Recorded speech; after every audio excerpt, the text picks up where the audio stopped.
Itatackle ang objection handling. Number one kasi, yun yung pinaka-challenge natin. And alam niyo po, sa totoo lang, lahat po ng mga successful na leaders in sales and network marketing, actually sa araw-araw, nare-reject naman actually tayo. No? Dumadaan tayo na nare-reject or dumadaan tayo sa objections. So, walang exempted yan. Agree po ba kayo? Agree kayo? No? Ayan. And of course, ang pagkakaiba lang nila sa ibang mga leaders and network marketers at salespeople is that alam nila i-handle yung objections ng tama. So actually, yun ang pag-uusapan natin ngayon. Kung hindi ka marunong mag-handle ng objections, the easiest thing for you na mangyari is madedemotivate ka. Tapos, may isip mo na, Coach, sorry hindi para sa akin tong negosyo na to. Meron bang team members na gano'n na sinabi sa inyo? And then, ang nangyayari, nawawalan ka ng team members. Of course, pag nasa sales ka, nawawalan ka ng benta. Pero kung alam mo sagutin, or alam mong i-manage yung mga objections, mas magiging confident ka. Right? And of course, maraming tao ang ma-encourage, ma-enganya sa opportunity, mas mabalis ka ding, kumita or mag-rank up because you know how. So, anong ibig kong sabihin dito? Reality check.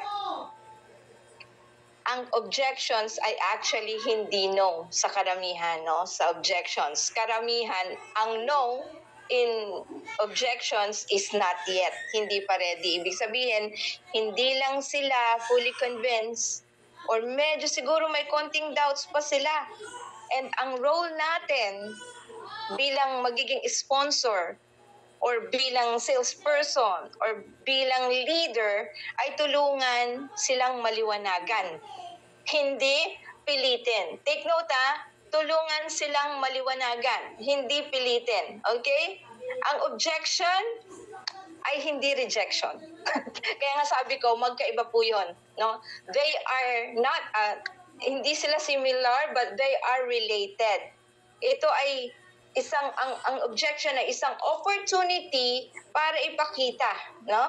Na pag na-inobject ka sa Live Good, no?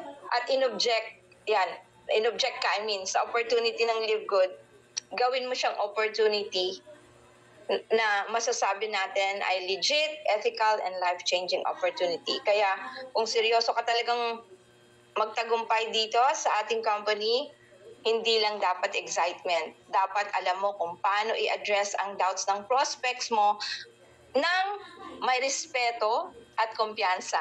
And do not take rejections or objections personally.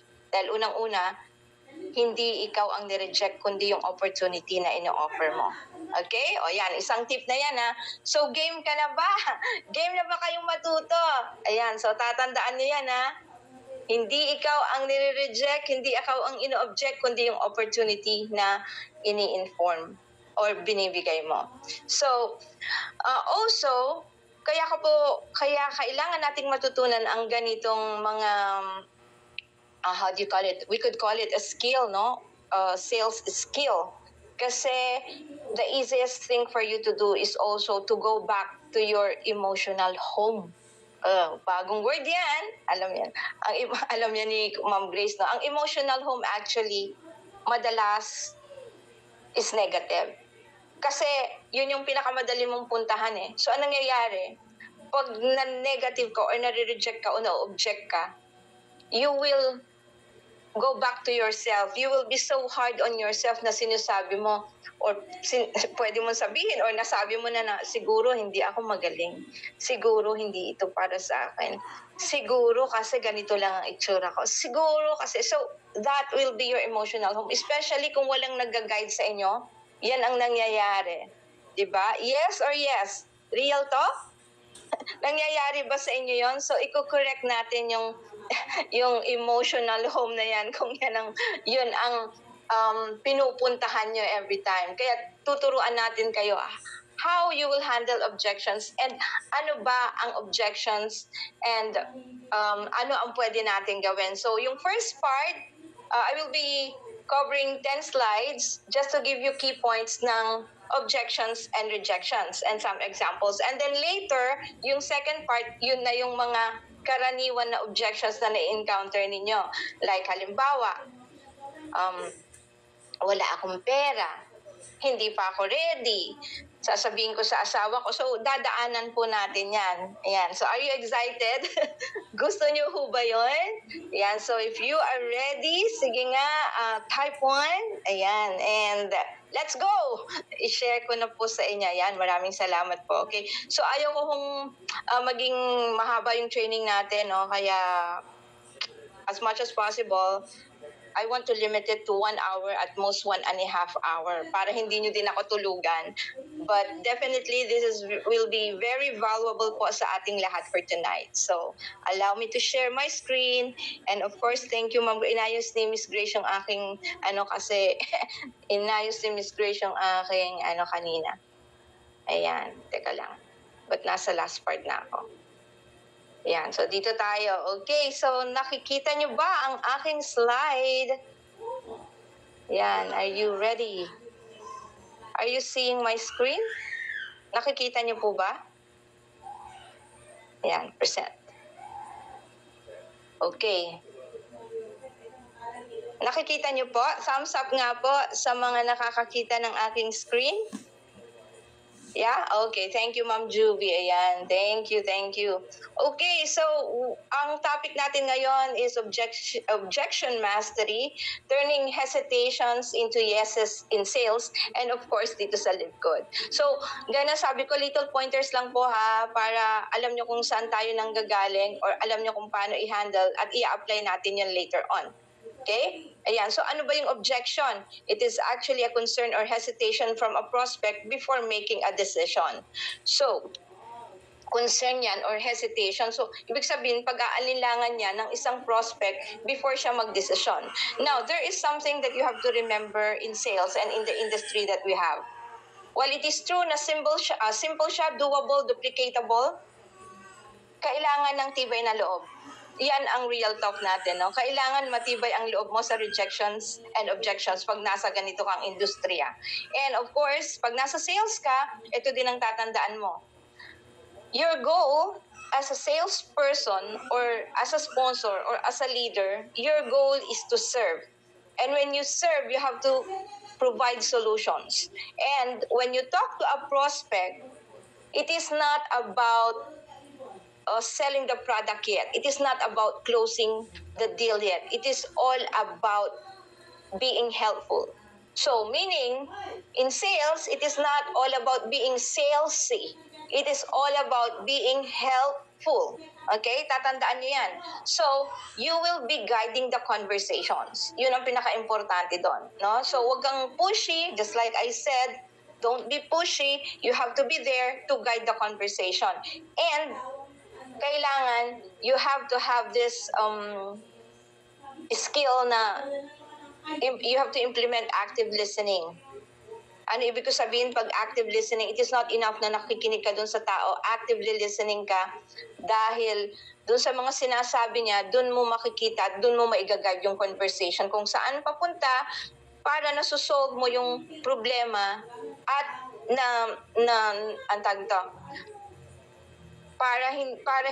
na-minimize yung objections. Okay? Ayan. So, there is what you call, again, active listening. Kasi ang tao, by nature, gusto, pinapakinggan siya. So, sometimes you have to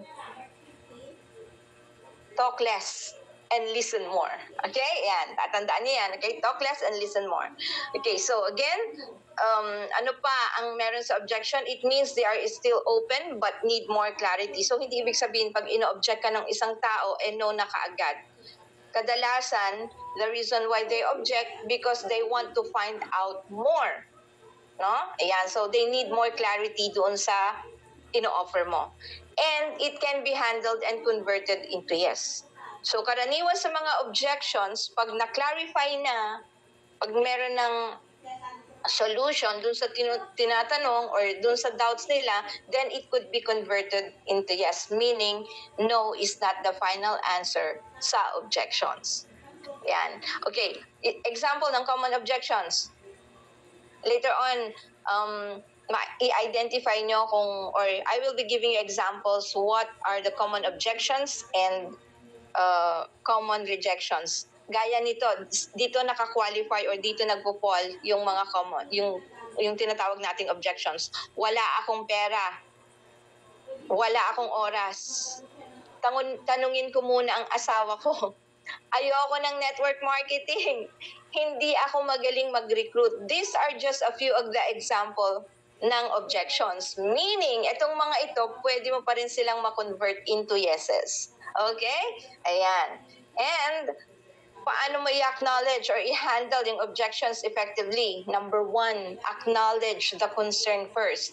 Mamaya, pag mag-role-playing tayo o pag ibibigay ko sa inyo yung mga spills, makikita nyo there is one common doon sa mga spill na yon.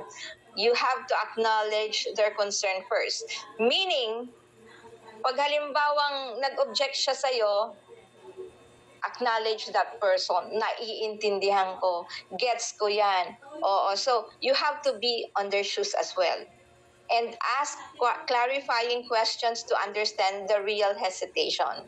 Yan. So, kung medyo malabo sa inyo to mamaya, magdi-deep dive tayo kasi meron tayong mga scripts at the same time, paano nyo i-handle yung mga objections na yon. So, use social proof or stories to create trust. Alam nyo, napaka-importante using stories kasi ang tao, mas gusto nila ang real life experiences rather than information. So, magkikwento ka, di ba? Alam mo ba, dito sa Live Good, merong kung ka-age mo, i-relate mo. Remember the law of association, i-relate mo na ano bang meron din kagaya mo na ka-age mo, and then ang industry niya kagaya mo din, and then you talk about the success story niya. And makikinig yon. So, law of association. Yan. And then you have to keep answers simple and avoid overwhelming them. So, pag sinabi nating overwhelming, alam naman po natin yan, no? Ayan, do not hype. Gone are the days na mag-hype tayo. We don't need to hype. We just have to be genuine and authentic. Because pag genuine ka, mas nakikita ng tao yung sincerity mo. And when you are genuine, nabibuild yung trust mo. And remember, alam niyo naman po dito sa negosyo natin, it is all about building trust. It is all about relationship building. So, napakahalaga. Once the person trusts you, they will join you even if hindi mo pa na kukwento yung opportunity. I'm pretty sure merong mga naka-experience ng ganyan. Right? Yes. And next one is stay confident and enthusiastic. So, when you are there to present, make sure na alam mo yung ipipresent mo. So, very important that you know your business, you have to learn it before ka sumabak sa giyera. Okay? And you have to be enthusiastic. Enthusiastic is being excited, being confident. Of course, you carry yourself well. Ngayon, ang energy very important kasi nasasagap yan ng tao. So, make sure that you are equipped and you know what to do. Okay, yan. So, done na tayo sa objection. Just like I said, magkaiba ang objection sa rejection. Ang rejection naman is that a final no decision where the prospect not open to reconsidering it. So, ganito ang rejection. Hindi kagaya ng objections. Rejections mean they are not interested at all. No? Yan, ang pagkakaiba nun. And it cannot be forced into yes. Or pwede nating sabihin na delayed yes din, but it will take some time bago siya mag-yes. Okay, so examples of rejections para alam nyo. Huwag mo na akong tawagan. Hindi ako interesado kahit ano pang sabihin mo. Ayoko talaga. Okay? So yan yung mga ibang kadalasan, na sinasabi. And alam mo na, yun na yung signal mo for rejection. So, ibig sabihin, pag ganyan ang sinagot, don't push it. Huwag kang makiusap, huwag kang mag-beg, no? Again, you are offering an opportunity and it's up for them to take the chance. No?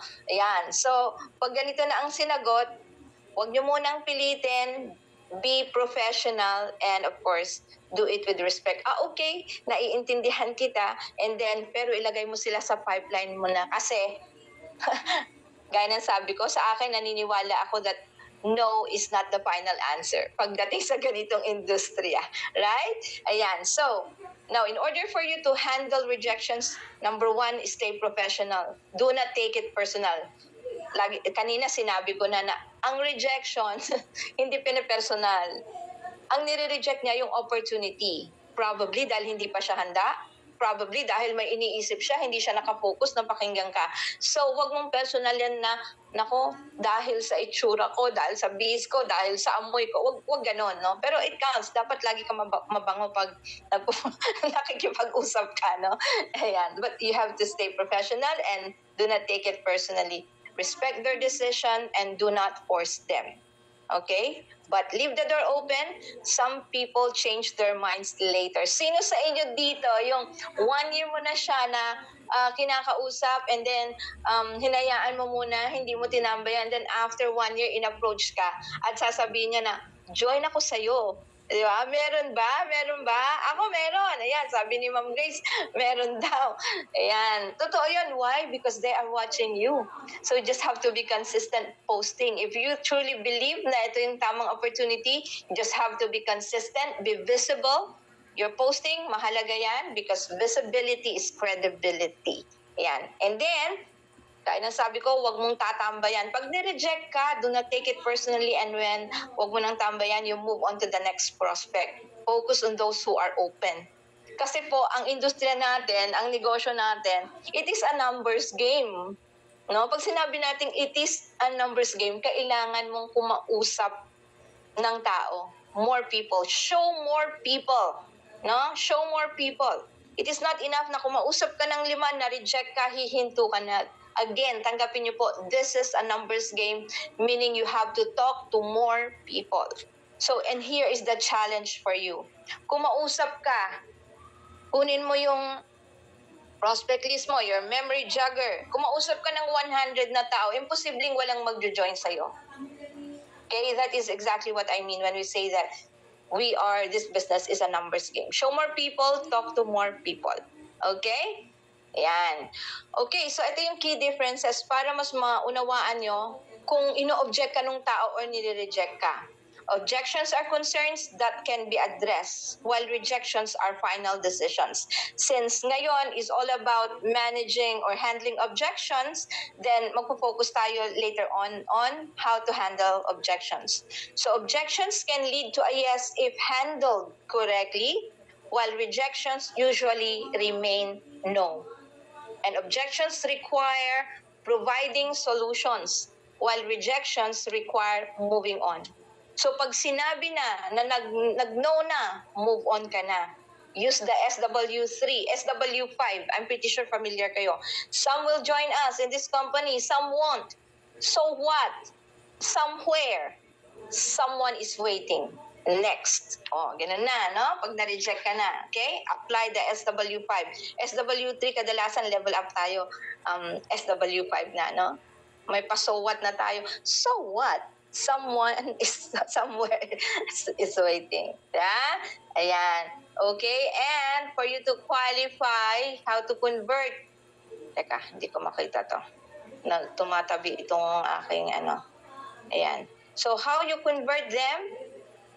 More objections into yeses, pre-qualified prospect, focus on the right people.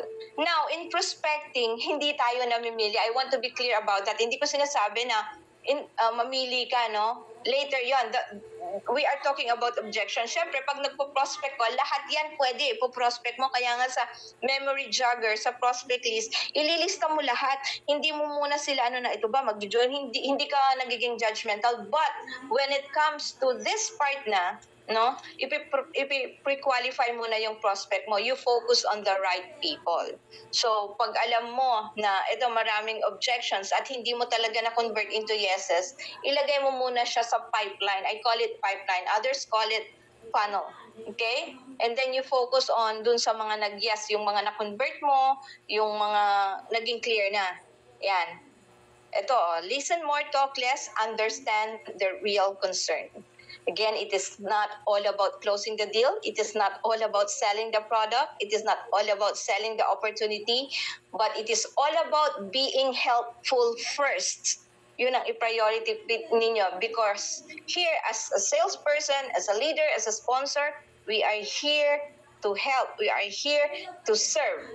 And tandaan nyo, service will always be the best brand. Tatandaan nyo yan. Service will always be the best brand. Okay? Yan. Use success stories and proof. Follow up at the right time, because meron yung mga prospect na kailangan nila ng time. Baka naman nung in-approach mo sila, busy sila, meron pinagdadaanan, broken-hearted, o kaya medyo nag-away sila ng kanilang jowa, o kaya medyo hindi prepared. So, follow up at the right time. And of course, stay professional and consistent. Rejections today can become a yes later. Again, sabi ko nga sa inyo, sometimes rejections are delayed yeses. Okay? Ayan. So, ano yung mga key points dito? Objections mean they are thinking. Handle them with care. Ang rejections mean they are not interested, so we have to respect their choice. Huwag nyo silang awayin. There will always be at the right time. There will always be the right people for us. And that we resonate with the right people. Meron taong para sa atin, hahanapin lang natin. That's one thing you have to understand. Okay? And rejection, hindi yan katapusan ng negosyo mo. There are a lot of people. There are many fishes in the ocean. So, we just have to master handling objections, and you'll turn more no's into yeses. Okay? Ayan. Okay, ayan. So, I think na-double ito. Okay, so, ayan. Done na tayo. Have you taken notes doon sa first part ng ating talakayan? Ayan. So, just like I said, binibilisan ko siya kasi ito pointers. Medyo mahaba itong second part no? So, magdi-deep dive tayo dito. Oh, are you ready? So, what have you learned so far? Siyempre, i-check ko po kayo. Baka tinulugan nyo na ako. No, ayan. May I know in the chat kung ano ang natutunan nyo. One word. Any word na natutunan nyo. Service is the best brand. Okay, oy. Ayan, right time. Yes po. Ayan. Ano pa? Opening pa lang. Grabe na learnings. Ganun ba? Ayan. Okay. Ako din po, meron. Maraming nare-reject.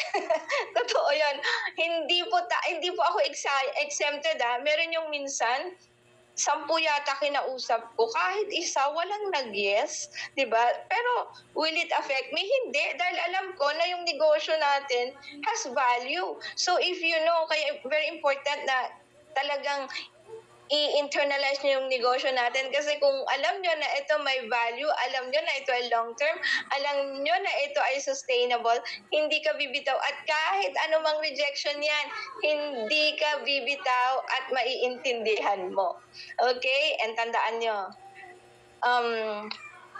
ganito yan when you are being rejected, win-win yon para sa ating lahat. Bakit? Okay, di ba? Ganito yan. Pag nag-yes sa'yo yung prospect mo, well, that will give you money, di ba? Siyempre, may fast start ka, gateway mo yan for matching bonuses, for the matrix commission. Pero pag nag-no, magiging helpful pa rin ba sa'yo? Of course. Bakit? Kasi it will build your character. Oh, tandaan niyo yun. Nag-no, i-build yung character ko? Yes. Kasi, pag nag-no siya, tumitibay yung loob mo. And sasabihin mo, dapat ang mindset shift mo doon is, naku, nag-no na naman siya sa akin. I am closer na to my yes. Yuhu, ganun dapat. Diba? So, when a person says yes, you get money, you earn money, and you have a team. You have someone on your team. But when a person says no, win-win ka pa rin because you are building your character. Right? So, in the long run, habang maraming nagre-reject sa'yo, nabibuild yung character mo, tumitibay ka, minunguya mo na lang ang rejection. And later on, those rejections will be your fuel, will be your driving force to success. At masasabi mo na, okay pala yung nare-reject ako, natututo ako, nabibuild yung character mo. Delayed gratification nga lang. Kasi whether you like it or not, magiging successful ka. Those people who are successful are those ones who did not give up. Those who always show up consistently. Di ba? Yes or yes? Oh, yes daw. More, no. In the beginning is yes. Oh, tama. Less talk, less mistake. Gigil talaga ang negosyo. Ayan. Thank you ha dahil very participative ang ating mga leaders, mga affiliates dito. Objection can be handled and converted into yes. Big yes po. Ayan, sabi ni Kat Mary. Rodel, yes. Sabi ni Sir Rodney. Diana, uy, may Diana Rose tayo dito Ikaw ba yan? Kanta nga tayo? Ayan. Okay. Nestor Katimbang, yes po. Yes, objection. That's not mean not interested, while rejection, it means no. Yeah. Okay. Pero take note ang rejection, pwede pa rin ma-convert, yes, it would take time lang. Diba? Grabe gigil ng negosyo. Less talk, but listening. More no is the beginning. Lupit. Thank you. Building character. The more rejection you encounter, mas nakakagigil. Next ka lang, the more people nakakausap mo means gumagaling ka na. Ayan, sabi ni Ma'am Faith, Ma'am Malu, ayan, yes, it will build your character. Yan, si Ma'am Roan, big yes. Ma'am Nay, wag mong iparamdam sa prospect mo na need mo siya. Dapat maramdaman ng prospect mo na need niya yung inaalok mo sa kanya. Yes, that's true. That is all about being confident. No? Ayan. Kaya nga nasabi natin, you are offering an opportunity and it is up for them to take the chance. It is not your loss. Loss nila yon. So, dapat ganun Kaya sabi ko sa inyo, do not take it. Do not be so hard on yourself. No? Ayan. Okay. So, ano pa? Dami Ano pa sabi nila dito? Ayan. So, yes, try po next. Ayan, Conchita Villa, go lang, dinadaanan lang rejection. Ayan. Oh, you're learning, Congratulations. Successful person are those who did not quit.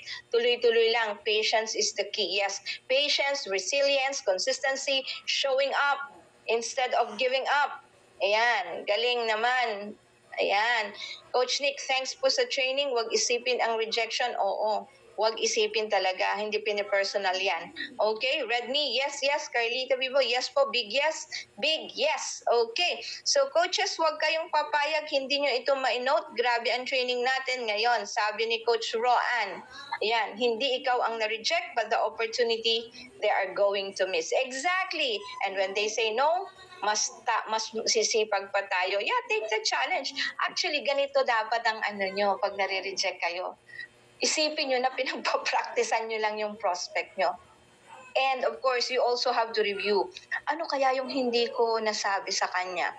Kulang ba? So, i-review mo kung paano binitawan. And then, pag halimbawa, ay, kulang to. Hindi ka, syempre, may pina-follow ka ng mentor, may pina-follow ka na leader, may pina-follow ka na presenter.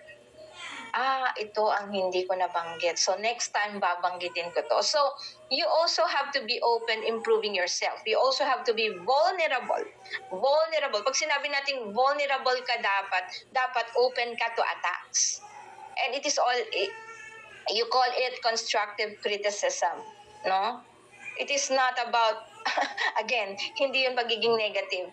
Dapat alam mo na everyday gumagaling ka. You just have to be a better version of yourself. No? Huwag mong i-compare yung sarili mo na yung pina-follow mo. Syempre, na yan, nag-level up na yan. So, huwag mo i-compare yung sarili mo na, ay, bakit siya ganun? Bakit ako? Yan ang wag niyo pong gagawin. Never ever compare yourself to someone else, to somebody, because accept the fact that there will always be someone better than you. Talagang laging may mas magaling sa'yo. If there is a person na kailangan mong pagkumparan, sino? Any answer? Sino ang dapat mong pagkumparahan? You have to compare yourself to who you were yesterday, kung ano ka kahapon. And you have to be a better version of yourself. Tama. Sarili. Ikaw po, coach. Yes. Sarili mo. To your old self. Exactly, Doc Chris.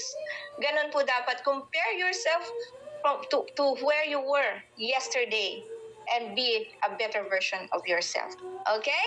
Ayan. So, are you now you're learning. Now you are ready. Okay. Ito na ngayon.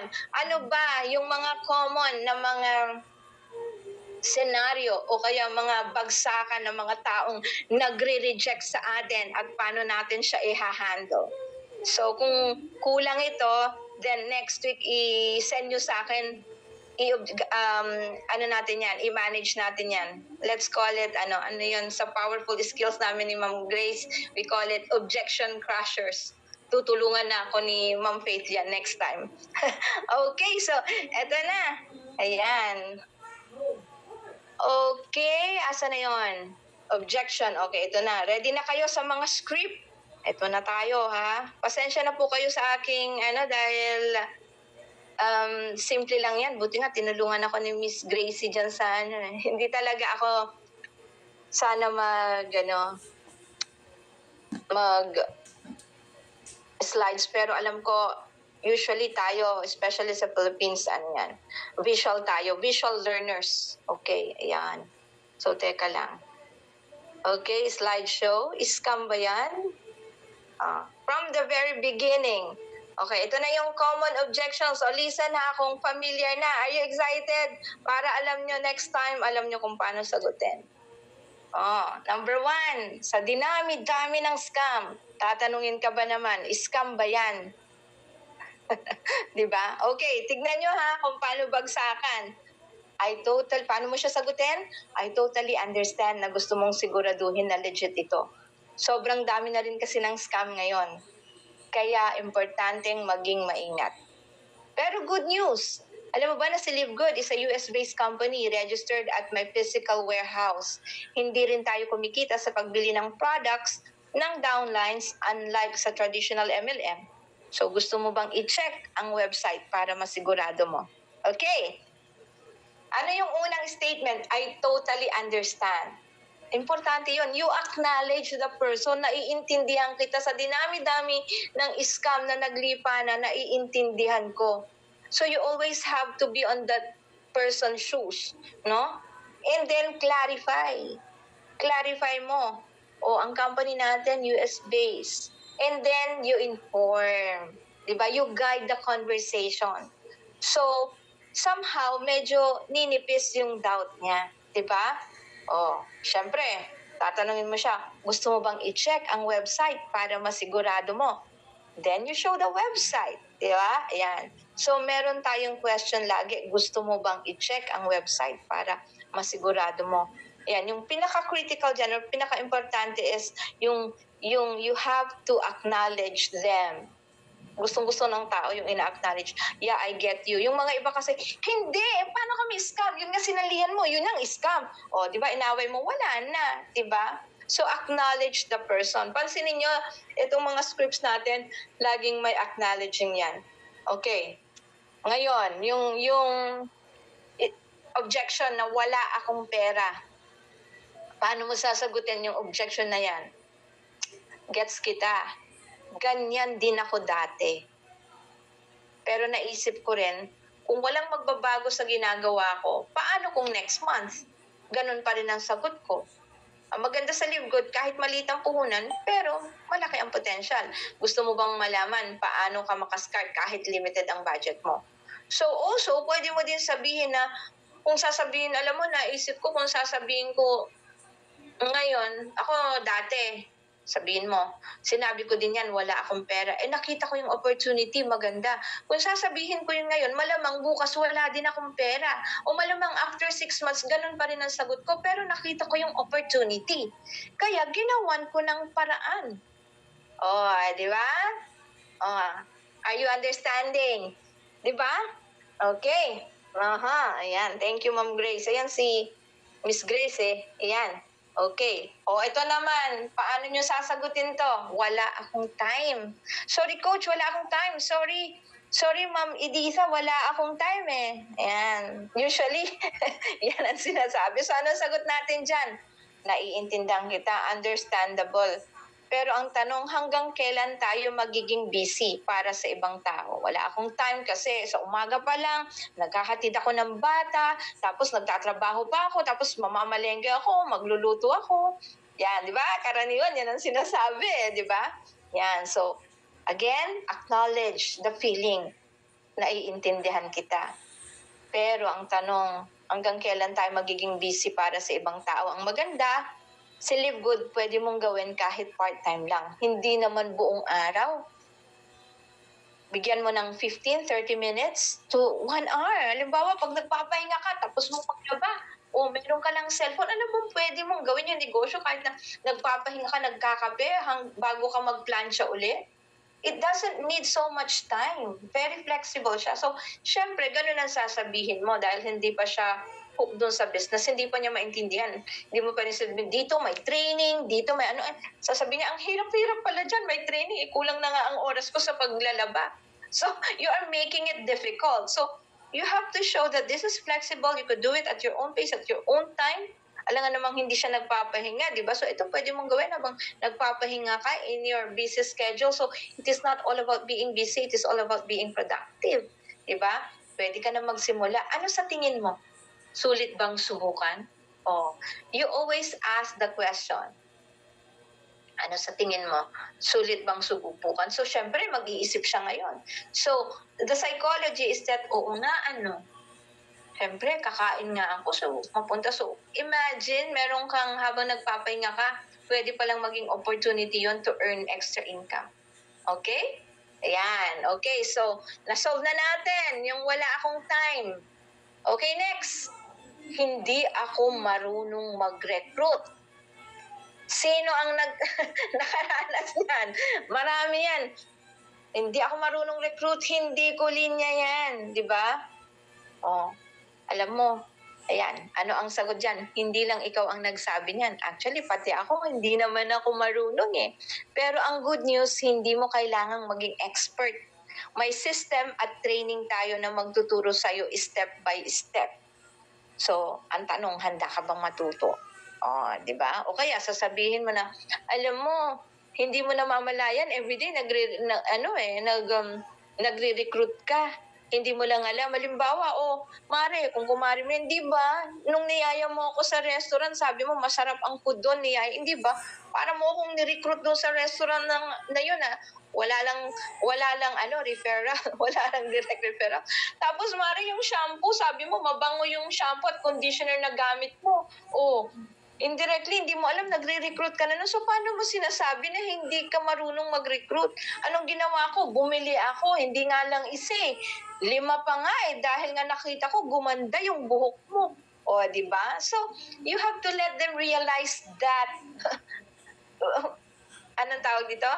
Recruiting is a way of life. Lahat tayo hindi natin namamalaya, nagre-recruit tayo, di ba? Ganun din, pag nagmamarites kayo, di ba? Nire-recruit mo na, wag kang dyan kasi, yan, yung taong yan, pangit ng ugali. Hindi mo alam, nire-recruit mo din pala na, wag na, di ba? Recruiting is a way of life. Kahit si Apple, si Amazon, indirect nagre-recruit sila ano ang Facebook. Sa tingin nyo, hindi siya nag-recruit? Hindi nyo lang alam na ni-recruit tayo. Anong ginawa niya? He made a system, a platform that would give you memories. Paano ginawa? Di ba may platform siya, doon mo ilalagay yung sinabi ba niya na, nagpa-picture ba si Facebook? Tapos, hindi. Kayo ang pinapunta niya doon sa platform niya. Andun tayo lahat. Ilan ngayon meron si Facebook? Si Apple, si Samsung. Kala nyo, hindi nila tayo ni-recruit, diba? Ano ang binigay ni Apple sa atin? Lifestyle, trend, diba? Si Facebook, memories, diba? So, recruiting is a way of life, kaya hindi natin pwede sabihin na hindi tayo marunong mag-recruit. So, ipaunawa niya. No? Pero say it in a nice way na, alam mo ba, everyday hindi mo namamalayan, nagre-recruit tayo pero wala tayong bayad. Pero dito, once na shinare mo yung business, you will have ways to earn. Hindi lang isa, pero 7. Di ba? Gusto mo bang malaman kung paano? Di ba? Nakita niyo yung namin ni, ni Grace yung subscription, di ba? Siya, add to art ng add to cart. Tapos ako, ito, may sinalihan ako na pwede kang kumita kahit nagsusubscribe ka. Di ba? Ganun ba? You could, kung hindi niyo yan masabi, you make a content about it, di ba? Ayan. Ito yung mga network marketers na kumbaga napaso na. Ang dami ko nang nasalihang MLM, puro wala ding nangyari. Valid yan. Naintindihan kita. Pero si Livegood, iba. Dito, hindi ka pipiliting bumili. Alam ko yan sinasabi mo, traditional MLM yan, ang dami, may auto-ship ka, meron kang heavy entry packs. Pero dito, iba, hindi ka pipiliting bumili para lang kumita. At hindi rin tayo umaasa sa recruitment lang. Sa tingin mo, may difference kaya kung may ibang sistema na hindi katulad ng dati mong sinalihan? Subukan mo lang. 10 minutes of your time. Sabihin ko sa'yo, and then you explain yung comparison. Dito, walang auto-ship, walang heavy entries, hindi ka pino-force na bumili every month, tapos hindi mo kailangan tawagan yung mga tao every month, yung 1,000 points mo, walang mga PV, BV, at hindi natin pinagkakakitaan yung mga tao sa mga purchases nila. Napaka-doubles. Kaya, naku Mare, galing na tayo sa mahirap na company. Ngayon, pinadali na. Diba, gusto naman natin dumali ang buhay natin. Ito na yun. This is the best time. Di ba? Okay, ano nakita niyo ulit dito? In-acknowledge natin, valid yan. So, sometimes you have to agree in order to disagree. You agree, valid, yung sinasabi niya. Disagree, pero live good. Pero yung pagdi-disagree mo, you say it with grace. You say it with respect na hindi na u-offend yung kausap mo. Okay. Ito, another one. Ayoko ng network marketing. Yan. Ano sagot? Gets kita. Ako rin dati allergic sa network marketing kasi ang daming scam at hype. Pero live good, iba. Walang pressure bumili at may membership model na tulad ni Costco. Okay bang i-check mo to? Alam mo bang para tayong SNR? Pero merong affiliate program wherein sa bawat tao na sinishare mo yung membership club, meron kang $25. Ayan. Again, gets kita. You acknowledge. So nakikita niyo yung pattern, Ako rin dati allergic sa network marketing. You agree. Diba? Kasi ang daming scam. Pero, but, data what? Diba? Yan. Si Live Good, iba. Agree, disagree, you advise, you clarify, and then you will guide the conversation. Gusto mo bang i-check ito? Okay ba sa'yo na i-check ito? Okay? Yan. Okay. Ito pa, marami nang nasa Live Good. 1.7 million na kayo. Huli na ako. Kabaliktaran. Diba? Ayan. Pero huwag mo sasabihin na kabaliktaran. Kumamit ka ng ibang word. Sasabihin mo na, alam mo, 1.7. Ito nga, very exciting dyan Dahil nga kami ay Amazon, baby Amazon, at saka Costco, baby Costco, or Costco online. Tignan mo ipakita mo ngayon yung figures ni Amazon. Si Amazon nag-umpisa nung 1995 as books, selling books online. Tapos, nag-membership model siya o subscription model 2005. Ngayon, anong year na? 2025. Tayo ganun din ng baby Amazon tayo. 1995, 2005, 2015, 2025, 30 years, buhay na buhay pa si Costco. Buhay na buhay pa si Amazon. So ano ibig sabihin nun? Dito tayo papunta. So wag mong sabihin na huli ka na. We're just getting started. Ang dami. In 200 countries tayo. Di ba? Kaya kahit late ka mag-join, hindi ka pa late na mag-join. Actually, may chance ka pang kumita dahil sa forced matrix system natin.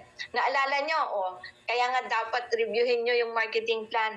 Meron tayong compression, di ba? Dynamic yung compression natin na yung mga iba, nalalaglag sa matrix, so umaakyat. Hindi man sila natanggal doon being an affiliate, pero sa matrix, bumabalik sila doon sa baba. So, ibig sabihin, yung mga nasa taas, dahil nagko-compress, then it will still give you an extra benefit of earning the matrix income. Although, hindi guaranteed ang spillover. Ayan Huwag nyo akong i-quote dyan.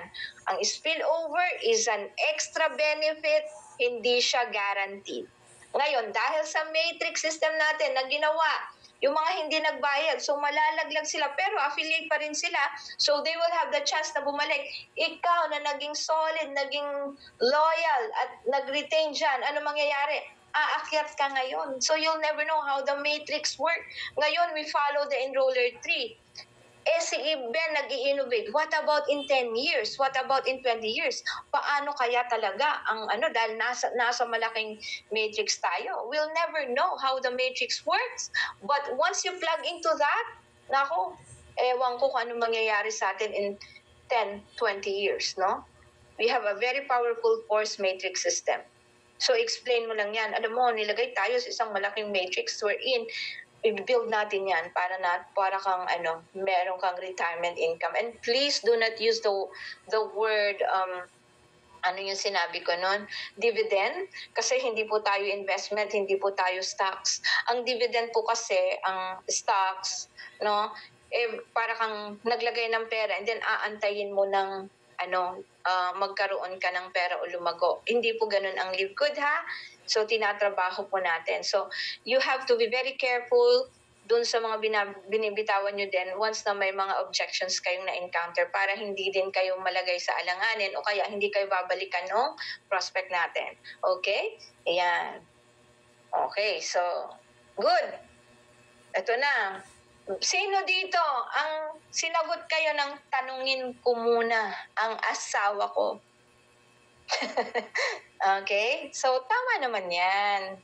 Yes, I understand. Siyempre, pinag-uusapan yan kasi usapang usapang mag-asawa yan. Pero usually, ano ba madalas niyang sagot pag ganitong opportunity? Pwede nating ipaliwanag sa kanya paano ito makakatulong sa pamilya ninyo. Gusto mo ba akong isama sa usapan o gusto mo magkausapin natin? Okay? Ngayon, ito, para malaman mo na kung objection o rejection yan, ito isang way para sagutin mo. Kung halimbawang ikaw, halimbawa wala ka pang asawa, no? At nakita mo yung opportunity na present ko sa'yo, anong masasabi mo? Nagustuhan mo ba? O ano ang nagustuhan mo doon sa present ko? So pag sumagot siya na ganito, ganyan, then it will open the gateway. Ibig sabihin, may chance ito. So ang pag-asa nito, hindi ako marireject dito kasi nakinig siya at sinabi niya, oo, maganda yan. Diba? Kasi ganito, sinabi mo, meron palang $25. So you are again guiding the conversation. You always have to ask question, ano nagustuhan mo dun sa sinabi ko sa'yo, the product or the opportunity? Para alam mo kung saan ka magmamagnify. Halimbawa, gusto ko yung product kasi masakit ang likod ko. Parang meron akong arthritis. O alam mo na ngayon na itong taong to, hindi siya man affiliate marketer sa umpisa, then doon ka mag-emphasize. Ay, oo, actually maraming mga testimony, yung factor 4. Meron nga yung merong Bell's palsy eh. You talk about the story of Brother Roman. You talk about the story of Sir Tibbs na, alam ba, dati yun na-aksidente tapos hindi siya, ngayon nagpo-push up na. Because people love experiences. People love stories, not information. Okay, so, ayan, numinipis na uli yung doubt. Ay, talaga? O sige, parang gusto kong subukan muna yung product. Huwag muna yan kasi hindi pa ako ready dyan. Wala pa akong, di at least, naipasok mo siya, di ba? Yan. So, yun. Pag ikaw, hindi, ayan, so sinabi mo, pag ikaw, halimbawa, wala pang asawa, ayan, so, ayan, laruin nyo siya, no? Ayan. Okay, so, I hope you're learning, ayan, mabilis ba ako magsalita? Kailangan kong maging mabilis para hindi kayo antukin. But I hope I am giving you value tonight, no? Ayan, gising na gising pa naman, nakikita ko si Sir Rodel, ayan, si Coach Jovi, ayan, si Ma'am Editha Bernarte, ayan, si Faith, ayan, Coach Roan, ayan, si Coach Trio M's. Ayan, si Sir... Uy, andito si Coach Dudes. Ayan, Ma'am Myra. Ayan, Ma'am Eden. Dito ang aking Ma'am Eden Ardales. Ayan na naman, walang kahinto. Ganyan lang yan, nagpa-plancha. Pero talagang ano yan. Kahit na mamlansya yan, bukas ilan na naman ang sign up. Ayan, okay. Ayan, nag-ano lang ako para may chance kayong magsulat or mag-screenshot. Yan. Okay, another one. Nako, ang dami ko nang binibigay sa inyo na ano ha. Hindi ako magaling sa online business, hindi ako techie. Ayan, paano mo sasagutin yan? Halos lahat ng sumali dito wala ding experience. Marami nga kaming seniors dito eh. Hindi nga sila techie, pero may step-by-step training naman. Kung talagang gusto mo, merong mga basic training. Kung gusto mo talagang matutunan to.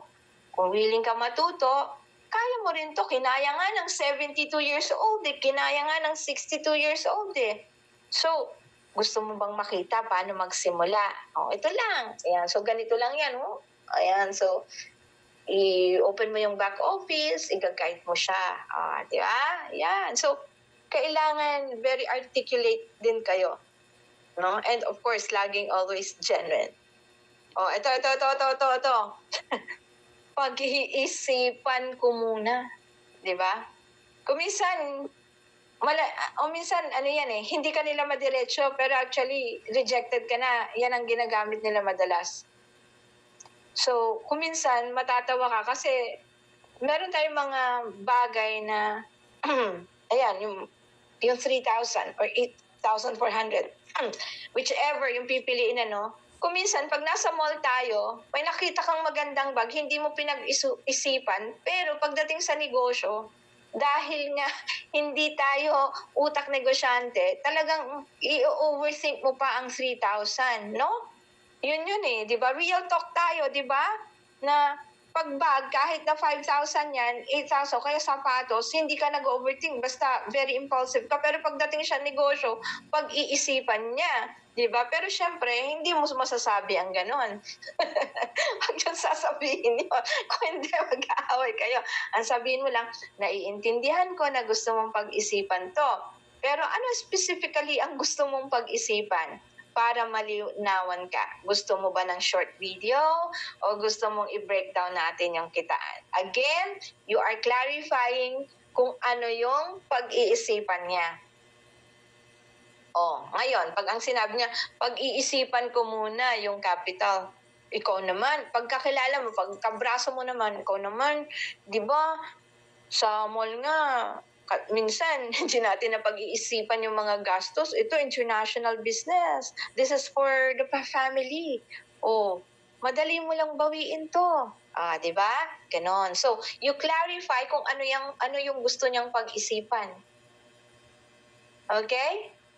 Para maliwanagan. And then, kung ano yung sagot niya, kung gusto kong, kung kakayanin ko to, then you also answer na, kaya mo to. You just have to start sharing it isa. So don't make it so hard na kailangan mag-share ka sa maraming tao. Don't do that. You just have to start with yourself and then aralin natin. And then i-share mo lang. Tignan mo yung contacts mo. Siguro naman meron kang kahit 10 dyan na friends. Diba? Sa Facebook, ilan ang friends mo? Kaya very doable ito. Ang simple talaga. I-work out lang natin. Diba? Yan. Okay. Hindi ako mahilig magbenta. Diba? Kadalasan, pag in-offer mo si Live Good at alam na products, merong, ang alam nila benta-benta. Kasi nanggaling sila doon, ang kanilang framework, nandun pa rin sa benta-benta, doon sa product movement, doon sa mindset sa atin na dapat merong product movement. Dapat magbenta ka kasi yun yung ng company, yun yung buhay niya. Di ba? Ganun eh, di ba? So, ipaunawa nyo na, ayan, ganyan. Perfect! Ayan. Kasi sa Live Good, hindi mo kailangan magbenta para kumita. Membership model tayo, Costco online, o kaya SNR. Okay ba sa'yo yun? Diba? Sa SNR, nagme-member ka 1 year, ni-enjoy mo yung benefits at discount, pero wala namang bumabalik sa'yo. Paano kung sabihin ko sa'yo na sa Live Good, hindi ka na nga magbibenta, pero pwede kang kumita dito by just sharing it. Diba? So always acknowledge, perfect. Dahil dito, hindi mo kailangan magbenta. Okay? Ayan, parang busy-busy kayong nagno-notes Nakikita, nagno-notes, nangiti si Coach Pitts. Ayan. Well, alam niyo po, ganito yan sabi nga nila, note takers are the money makers. And the action takers are the big income earners. Di ba? Yan. So, good sign yan. Okay, ito. Pyramid scheme ba yan? Hindi. Sa pyramid scheme, walang produkto or serbisyo. Sa Live Good, may valuable health products at walang kitaan sa pagbili ng downline. Gusto mo bang makita yung compensation plan? Ngayon, kung meron kayong karanasan na na-scam kayo, di i-relate.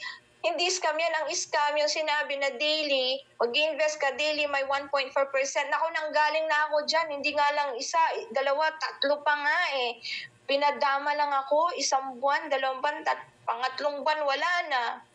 Hindi ko na nakita yung nagyaya sa akin, pati yung pera ko lumipad na rin. So, you could also say that. No, dito, hindi kami scam dahil unang-una, may products kami. Pangalawa, ayan, hindi namin pinagkakakitaan ng ano. Alin ang scam. Hindi ba mas scam yung binary na pares-pares, ang binabayaran yung short leg, ang binabayaran yung napaparisan, hindi yung tinatrabaho mo. Paano yung nandito puro mga daw walang pares? Trinabaho ko naman yan. Hindi ba mas scam yun? Oh. So kayo, ng mga experience na, mas makaka-relate kayo dyan. So you have other ways to say that na hindi tayo scam. No? May fifth pair pa nga, may flash out. Fifth pair, hindi bibigay sa'yo as cash, bibigay sa'yo as product. Ang worst, pagdating ng fifth pair, yung produkto, wala. Diba? O, yun, pwede niyong isample yung mga yan, diba? Ayan. O, ito. May kakilala akong sumali dito, hindi kumita. O, wag mong kukontrahin. Ano ba ginawa niya? O, ganun Well, posible yan. Okay? Always, syempre, you always have to maintain your composure, Agree. Okay? Yeah, posible yan. Pero ang tanong, ginawa ba niya ng tama at consistent? So, tanungin mo nga sa kanya kung familiar siya talaga dun sa anong ginawa niya. Baka naman nagantay siya ng spillover. Baka naman akala niya, magbayad lang, after 2 years, kikita siya ng 2,047.50. Bakit ko sinasabi yun? Kasi yun yung akala ng mga nauna, no? Hindi nila talaga inintindi. So, tanungin nyo, well, posible yan na may mga ganyan na hindi kumita. Pero, tanungin mo, ano ba ginawa niya? Finalo ba niya yung system? Kasi may tamang system kami dito para siguradong may resulta. Okay, so, isi-share ko sa'yo. Gusto mo ba ang winning strategy? No? Yan. So, you have to be, maniwala ka sa akin kasi ako ginagawa ko yung sistema and nakita ko na doable. So, trust me on this. Di ba? Gusto mo bang makita kung ano yung winning strategy ng team? Di ba? Yan. Again, you agree, you acknowledge, pero you clarify, and then you inform, and then you guide the conversation. Yan. Simple lang Okay, gusto ko munang kumita kung may kumikita. Gusto ko munang makita kung may kumikita talaga. Yan. Ako, syempre, number 1 dyan. Ipakita nyo. Yayain nyo si Coach Harold. Yan. Talagang solid yung kita niya. Nako, kung hindi nabuang. Hindi sa nag-hype tayo, pero ang sabi niya, gusto niya munang makita. So, ito yung mga taong, actually, mga network marketers yan na to see is to believe di ba? Yan. So, yayain. Coach Harold, pwede ba kitang hiramin? Pwede bang patunayan mo talagang dito, merong kita dito at talagang merong solid income. Kasi at the end of the day, ang ginagawa natin sa Live Good ngayon, we are not here to show that the system works. Kasi nag-work na talaga. Ang dami ng kumikita. Number 1 dyan. Sila Coach Fernan, Coach Harold, yung mga talagang ginagawa yung system talaga and consistently showing up. So, we don't have to show that the system works. Dahil given na may resulta, what we are showing now is how the system works. Paano mo gawin? Paano ang ginawa ng isang Coach Harold? Paano ang ginawa ng isang Coach Fernan? Paano ang ginawa ng isang Coach Nix? Lahat kayo dito na nagra-rank up na. Of course, di ba? So, proof and testimonials, gusto mo bang makita ang proof ngayon? So kung wala pa tayong income or ayaw mo ipakita yung income mo, you could use other income. Diba? Yan. Okay? So, ito, ayoko ng commitment. Acknowledge. Gets kita. Pero ang maganda sa Live Good, walang pressure, walang minimum purchase requirement, at walang stress. Totoo naman, di ba?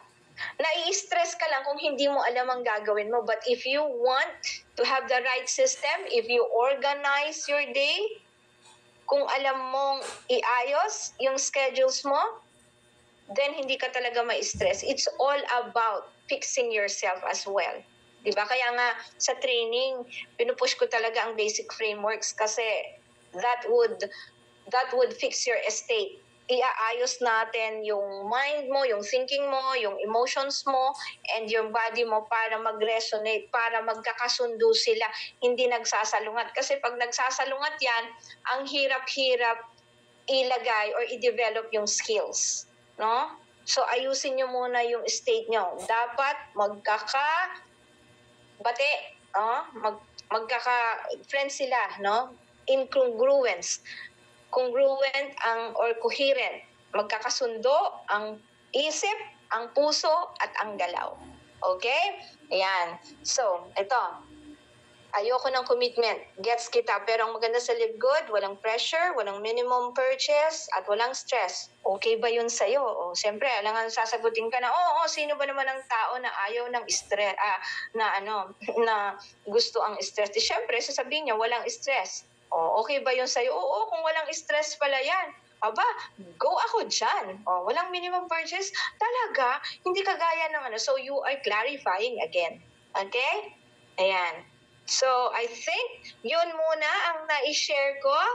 Ayan, okay. So, tamang-tama, Naku, natapos ko for 1 hour. So, ayan. I hope it is a productive night, no? So, key takeaways for tonight, no? Number 1, once na nireject ka, wag mong personalin. Number 2, you have to learn and adjust. Number 3, this is a numbers game. Kailangan natin kumausap ng mga tao. And number 4, number 1 yun, do not take it personal, no? It is not about you, it is about the opportunity na ini-offer mo. So, don't take it personally. Ayan. Okay, so, I think I'm done. I hope natuto po kayo ngayon and I hope I have created value for tonight. So, pwede bang mag-type 1 or say yes kung kayo ay natuto ngayon para naman ako ay ganahan? Kasi I would feel bad kung wala kayong natutunan sa akin ngayon. Okay? Ayan. Yes po. Uy, ang daming 1. May 111 pa, no? Ayan. Thank you